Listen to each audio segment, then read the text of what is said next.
اعوذ باللہ من الشیطان الرجیم بسم اللہ الرحمن الرحیم نحمدہ ونصلی علی رسولہ الکریم اما بعد السلام علیکم ورحمۃ اللہ وبرکاتہ۔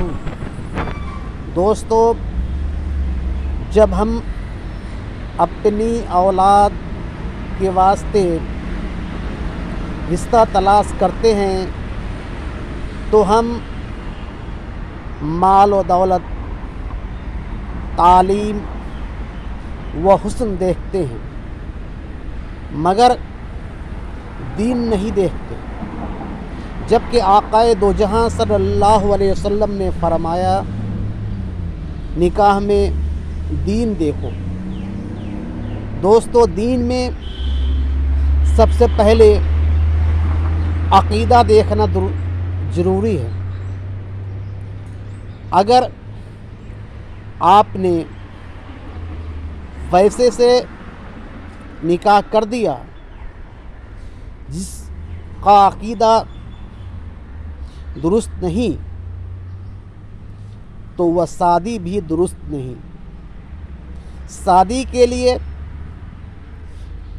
دونوں فریقین کا عقیدہ درست ہونا ضروری ہے۔ بعض لوگ کہتے ہیں چلو شادی کر لیتے ہیں، عقیدہ بعد میں درست کر دیا جائے گا۔ تو جان لے، جب تک عقیدہ درست نہ ہوگی تب تک شادی درست نہیں۔ اور اس درمیان جو بھی دونوں کے درمیان رشتہ قائم ہوگا وہ رشتہ حرام رشتہ ہوگا، اور اس کا گناہ والدین پہ آئے گا۔ اس لیے ہمیں چاہیے کہ ہمیشہ رشتہ اس سے کریں جو اہل سنت والجماعت ہو۔